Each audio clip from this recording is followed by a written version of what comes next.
Welcome to Heads Up TV. I'm excited today about sharing some information. So again, welcome to Heads Up TV. It's good to have you. Thank you for tuning in. Look, those of you that find it interesting what I share, please subscribe.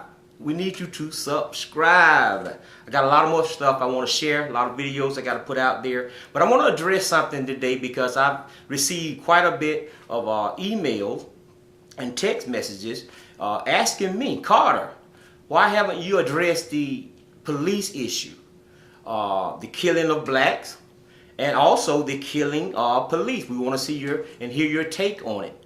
Here it is. I'm going to be brief. You caught me in the middle of approximately going out and I'm sorry. I'm going to do it though. I'm fixing to go work out. I'm going to do it. I've been doing good lately. Pray for me. We got to do better, y'all. We got to do better. We're not getting any younger. But I feel good. So I think I'll get 5 miles in today and maybe a few push-ups. We're going to see. Get that cardio right. Look like I got a great work that God got for me. So I love you. God bless you. This is not to offend anybody. These are stats. I'm going to give you some stats from the and findings from the FBI homicide statistics. I'm going to give you some facts about people that I've interviewed. I've interviewed police officers. I've interviewed a number of pastors. I've interviewed white people. I've interviewed some blacks. I've even interviewed some Hispanics. And I want to share with you their take on it, my take on it, and then we'll give you, I believe, 4 solutions that would help progress the issues at hand. So bear with me, just to take a few minutes. I want to share this real quick and give you my take on it. And hopefully you don't get offended, especially my white audience. It's not to offend you. I love you. I love everybody. But there's going to be some stats here that you're going to see. And fact check me. That's what I do to people. I listen to a lot of stuff on YouTube. I fact check people. And I heard a gentleman share these stats from the FBI homicide, and I decided to research it to make sure they were accurate. They are. Look, this is what I believe. I believe there's what I call a systemic connotation to the events we are having to deal with in our society in this season of our lives. Now, I know you are viewing this telecast on Heads Up TV. I'm going to look down. I'm going to read some stuff, so you're going to see me looking down. That's okay. I wrote it. So I just want to be brief, and I want to be to the point, because you know how I get, y'all. I'll go 30 minutes and over breaking down and explaining stuff, and that's what I like to do as a teacher. But I just want to get this out, so I jotted some things down that I want to address real quick, so you'll see me looking down, and this is what I wrote. And that systemic connotation of event, this is what it means. I believe there's always a meaning that's implied apart from the real issues at hand. And that connotation is mainly viewed as being only a black-induced problem. This is, I believe, false impression and not all the time truth. This is what I call systemic connotation. Information on events relating to a certain system opposed to a particular part, or what I call a false indictment and a negative indictment against a certain race of people or a certain situation. In this case, a negative indictment against blacks. I did some fact checking, and here's my finding. After I interviewed these pastors, these police officers, and these blacks, these whites, these Hispanics, the pastors said this. More pastors, they tended to say, and the ones that are in Christendom or religious sects, this is what they say. All lives matter. And I've heard people say that on Facebook, on Twitter, on YouTube, and when I hear it, especially coming from blacks and pastors, and I think I understand their connotative. I think I understand their ideology, and yes, all lives matter. The human race matters in all accounts. But in this particular setting and event in life, there's a slogan that the Black Lives Matter protesters and group are promulgating, I think that I would have named this so we could alleviate that melanoma. I would have called it Black Lives Matter 2. That's what I would have called it. But pastors, be careful that you're not discrediting what they are sharing and what they are promulgating and their ideology. They are saying that this stuff is happening more with black people. So black lives do matter. I agree. But for the sake of an argument or alleviating arguments, I would have labeled it, and this is no offense to the Black Lives Matter campaign. I believe and I thank you for your efforts. And black and white and Hispanic, all races are a part of the movement. So it's not a black thing. This is not a racist thing in reference to their part. And I don't believe that's what they're sharing. So Black Lives Matters too on that effort. So that's what pastors are saying. All lives matter. The police officials are saying, they tend to say, most people don't understand, quote, most people don't understand black communities are more violent toward police and therefore producing an over-awareness amongst officers that could possibly cause police to be more prone to fearfulness and overreacting. That's what I'm hearing from my police friends. They're being honest. These are people that I interview. I say, just be honest with me, off the record. I won't give you a name. And this is their concern. And so they're not saying it's not happening. They're not saying that it's wrong, not wrong. That most cases, the ones I interviewed with over 20 officers, they agree all that it was wrong in some of these cases. So, and there's no justice in most of these cases. So that's their concern, that there is a problem. So they did not say that it wasn't a problem, okay? Now, this is what blacks and Hispanics are saying. We are tired of being the focal point of mistreatment unlawfully, and we want it to stop. That's the sentiment for all of us black folks, I believe. Maybe some, not all. Some just gonna not be in unity in anything. Now, here's what the whites are saying. This is what they say, some of my white counterparts. They say, we understand they say they understand our concerns, but they don't honestly understand why there's so much hatred and racism, because they themselves are not racist, but they do recognize that it's a problem. Now, with that said, let me give you my findings from the FBI homicide stats. Now, you can dispute it if you want, but this is fact. Fact check me.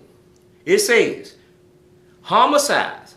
84% of white murder victims are white people. Let me say that again. 84% of white murder victims are white. And they are killed by white people. 84% of white murder victims are killed by white people. Here's another one. Whites kill more whites than black kills black. Oh my God. Let's stop Paul right there. The black on black crime slogan always bothered me when I hear people say it.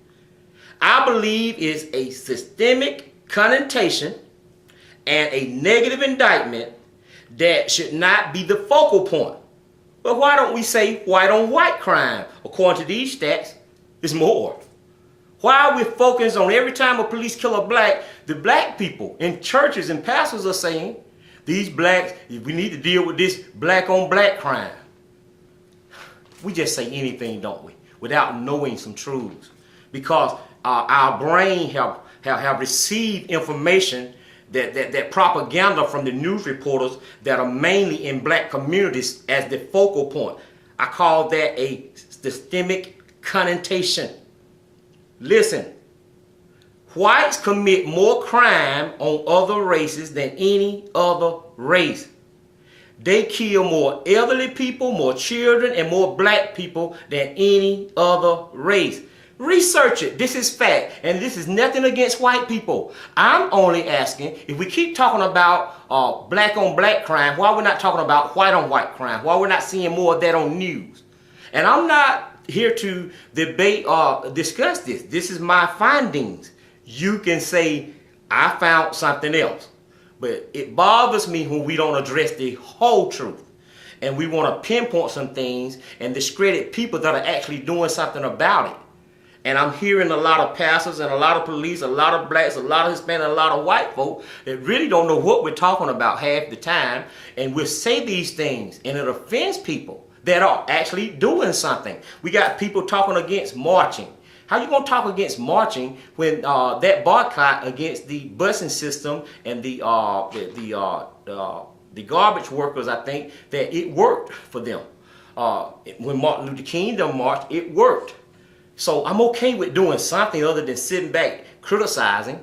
So kudos to those people that are out there in the trenches, not the violent ones. Violence begets violence, but so no violence. Peaceful marches, that's what I'm for. Go forward. Listen to this last one that I found. Gang murders are more common amongst white gangs.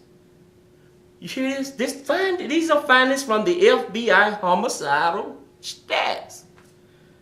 And police, they found that police probe black communities and rarely white communities. That's what you news reporters, that's what you go film, that footage. And then we come and connect with the slogan of false indictment, negative indictment, that black on black crime should be the focal point. No, it shouldn't. We should deal with what's happening, and we should have justice about what's happening if it's wrong. Let's show these videos, let's show these tapes. Let's prove your point, in a court of law. There's a system that's set up to help us in this matter. Why are we denying it? Why are we denying people's rights? So that's what I want to say. I believe if I had to change the slogan, and who am I to change the slogan? Black Lives Matter too. That's what Carter says. Here's my solution I got for it. And then I'm fixing to go run. Number one, I believe we should unite as human race. We should unite as a human race. Number two, marching is good. It's a good alternative. It's better than war. It's better than war. Number three, always vote from a city and county and state level first. Let's start focusing on who we're putting in offices, on those city council seats and our commissioner seats and our state representative seats, and see whether or not they have our issues and our problems at hand as a focal point to assist us. If not, don't vote for them. Stop just voting for the President of the United States, because trust me, your vote do matters, but by then it involved in the situations involves a lot of different entities in making those decisions. You got to go through the Senate. So it's a lot of things but if you stop these people from getting in office at your city and state level, I think that we can then work out some things and redevelop or change some laws that our issues would be addressed. Number four, let's start allowing God to love through us. Let's do that. Let's start allowing God to love everybody through us. Let's have some empathy for people that are hurting, that are in need. I literally cried when I saw that guy with his hands up be murdered. It's unreal. From a black man, that's unreal. I got 2 boys, and I worry about them. I'm concerned when the police stop me. And so how can we not be? This is real. This is our lives. We're dying. So this is not about racism. This is about hatred. This is about injustice. And so we need to some kind of way get this love thing together with God. We say we love God, and we say God is in us in most cases, so let's operate in it. And number 5, I think that this is one of my solutions. I believe, from hearing from the police, I believe, should police other police. Now I know there's a code, but still, some type of way, develop some type of avenue or system where that you tell on a guy. I mean, we don't have to know. It's got to be some kind of way. If you know that this person is either racist or without empathy or just morally unstable and just got hatred flowing through him, you wouldn't know if you work around a person and you've seen different things, red flags. Tell somebody that you can trust so we can weed these bad police out. I love you. That's all I have. Tune in tomorrow. I'm going to share some information because I don't just get on here and preach. Actually, I just want to share truths. And some of these are hard truths. So God bless you. Subscribe if you want to continue to follow me. I got some information that's going to really bless you about a lot of subjects. And I'll touch any subject. God bless. Love you. Bye for now. Bye for now. Bye for now. Thank you so much.